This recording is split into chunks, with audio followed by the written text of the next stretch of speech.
De regreso a Soberanía Popular, miren el caso de Odebrecht.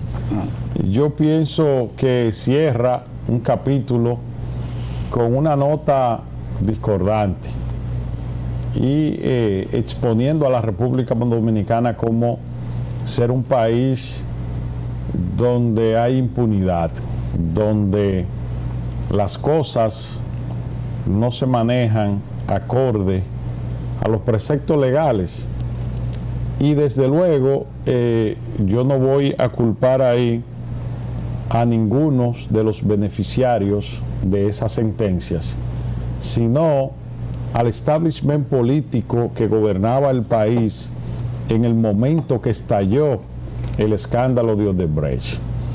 Y le voy a decir lo siguiente a ustedes que están ahí en su casa para que hagan un ejercicio de comparación y de análisis.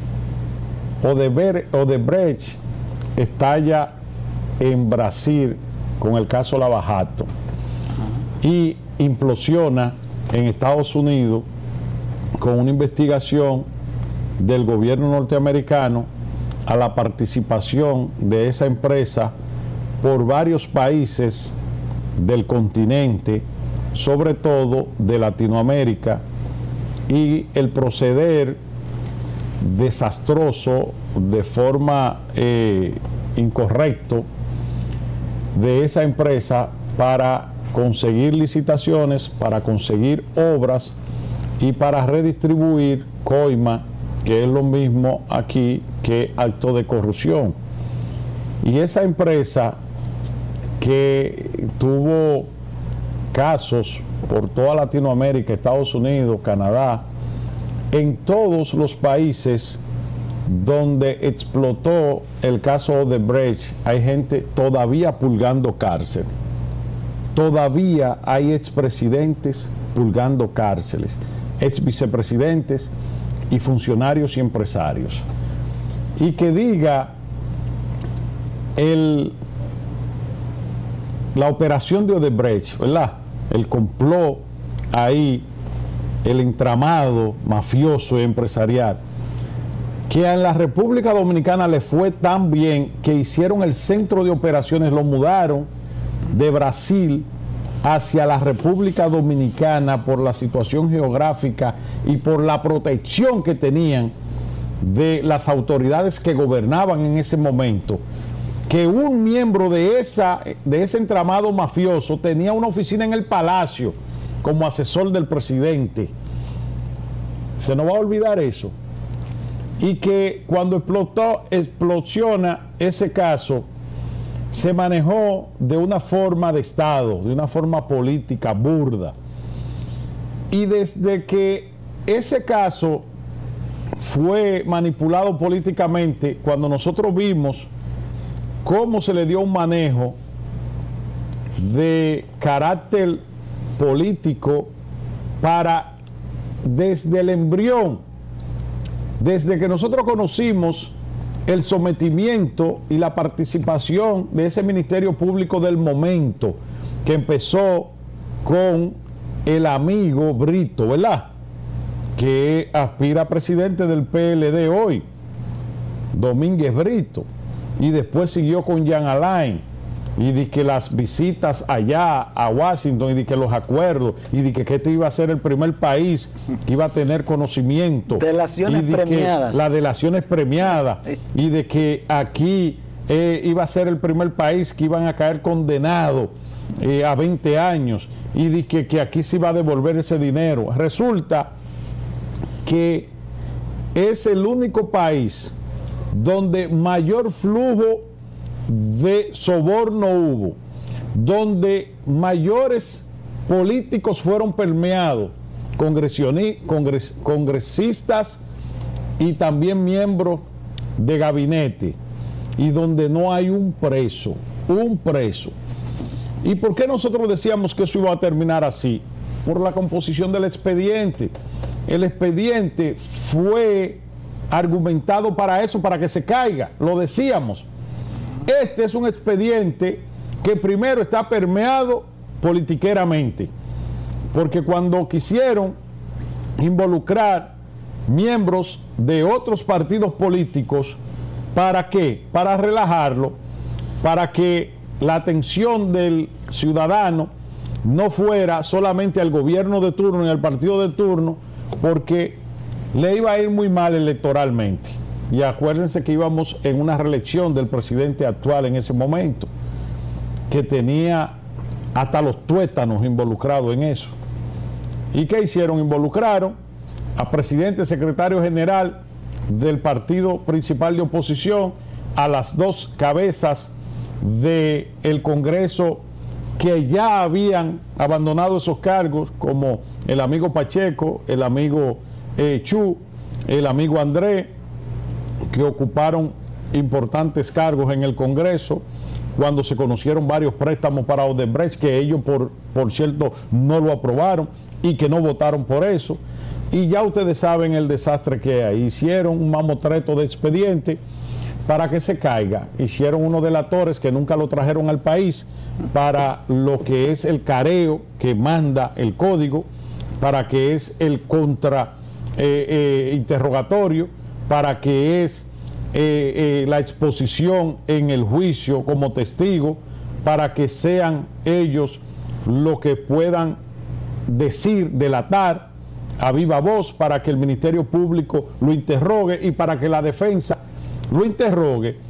Entonces, con declaraciones asumidas por un papel que hicieron hacer un expediente contrario a lo que dicen las normas de este país.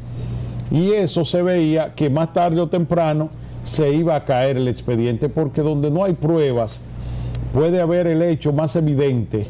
Y ustedes saben lo que ocurre aquí. El hecho es que no es que no ocurriera, no es que no hubo un dolo, no es que se dieron un dinero, no es que el Estado perdió unos millones, es que no lo pudieron probar. Pero no lo pudieron probar por falta, ¿usted sabe de qué es así? De voluntad. Mira, cuando este caso estalló, nosotros estábamos mirando cómo era la composición de los imputados. Desde que vimos que Andrés Bautista, que era la cabeza del PRM en ese momento, y Jesús Vázquez Martínez, secretario general, lo adicionaron a ese expediente, al igual que Pacheco, que fue titular de una de las cámaras, que ya había pasado. Y cuando vimos la otra cara de la moneda, dejar fuera a gente que aprobó el 80% de los préstamos del caso Odebrecht, nosotros sabíamos que eso se iba a caer y que iba a tener un manejo político como ha sucedido. Mírenlo ahora.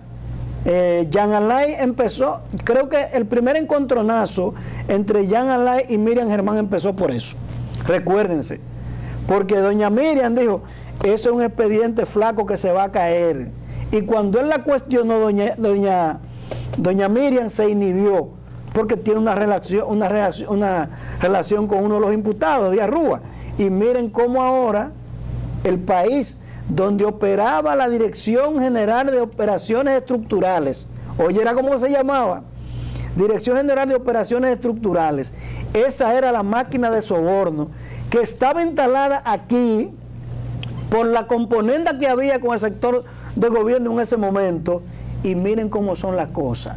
Yo no estoy diciendo que Rondón hizo aquello, ni que Díaz Rúa, ni que el otro lo entraron y lo sacaron. No, yo me estoy refiriendo a lo del caso. Es que miren cómo termina la cosa. Es que nosotros hasta defendimos a Rondón ante el hecho cuando absolvieron a los otros, sí, y condenaron a Rondón y a Víctor Díaz Rúa. Nosotros dijimos que eso era una pantomima de sentencia. Para tener el expediente ¿cómo vivo? Es posible que a Rondón lo condenen a Víctor Díaz Rúa por sobornar y cuando no hay sobornadores, ¿verdad? Cuando no hay sobornados. Entonces los sobornados quedan fuera del expediente, sí, y los que entregaron el soborno supuestamente condenados a quien le entregaron el soborno.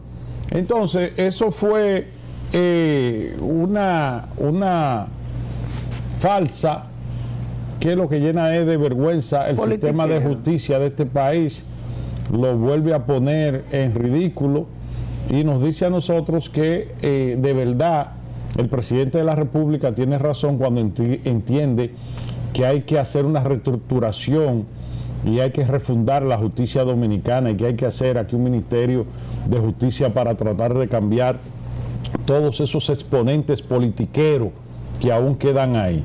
Molina sabe ser leal a quienes lo nombraron ahí, sabe cuál es su rol mientras esté ahí, que es proteger a los miembros de su partido. Y no me va a venir a mí a decir nadie de que eso puede ser diferente, porque todo el mundo sabe cuál ha sido nuestra postura desde que fue valorado y desde que lo sacaron de jefe de San Cristóbal, ¿verdad? De la campaña política del PLD de San Cristóbal a ser de que el presidente de la Suprema Corte de Justicia. Eso está politizado ahí, eso tiene todos esos órganos a nivel judicial, todas esas audiencias y todas esas cámaras, y ¿cómo que le dicen ellos? Juzgados, salas, todas cámaras, esas salas, todo eso está politizado ahí. Y eso es un control absoluto de la fuerza del PLD y de Leonel Fernández cuando decidieron engullirse la justicia. Todavía hay mucho que hacer en el ámbito de darle una justicia transparente. Es una justicia politiquera que también da fallo politiquero. Yo mismo he sido víctima ahí de fallo politiquero, de fallos de confabulación, de fallos del temor a lo que pueda pasar o de aspirar al trampolín de lo que ellos puedan aspirar y quien le pueda generar algún tipo de impulso en ese sentido. Aquí hay que hacer presión ciudadana para que esa justicia sufra una perestroika, una profilaxis. Aquí queda demasiado gente en esa justicia que no tienen las condiciones de árbitro y que no son objetivos y que no tienen los timbales para tomar decisiones ahí apegadas a derecho, que es el papel de un juez, apegado a derecho. No, aquí lo que hay es un grupo ahí de saltapatrá que lo sacaron de oficinas y partidos políticos para que defienda los intereses de un sector político y empresarial. Tú sabes que esta situación ahora, tal como han dicho algunos abogados, esto nos deja a nosotros, si no fue hallado culpable, bueno, ok. Yo lo que estoy diciendo es que esto nos pone ante el mundo como un país de impunidad. Eso es así, que nos mira. No, y porque el caso en cuestión fue inmediatamente permeado por la politiquería. Eso era poner aquí, ponerte aquí, ponerte allí. Y lo dijimos nosotros a raíz de que la gente que aprobó los préstamos estaban como que no ha pasado nada, y gente que no tuvo nada que ver con eso, entonces lo metieron en el bailoteándolo en esas salas y esposándolo y llevándolo para cárcel. Ese es un caso que si aquí hubiese habido una justicia de verdad independiente con criterio, hubiese marcado un hito en que un presidente en función iba a caer preso, como lo que ocurrió también con el caso allá de Leonel Fernández, que Orlando y Ramón Alburquerque sometieron, y que después el caso Zulán, y que después el irresponsable expresidente también de la Suprema Corte de Justicia, fuera de ellas ya, dijo como un dato histórico que ese fue un fallo político, porque si ese fallo se hubiese hecho en base a justicia, hubiese caído el presidente de la República preso. Bueno, nos queda mucho, señores, eso nos da un mal ejemplo. Bueno, señores, llegamos al final, la cita obligada esta noche en Rumba, 9 de la noche, mañana a las 2 de la tarde, ya los Abigail están con nosotros. Buenas tardes y buen provecho.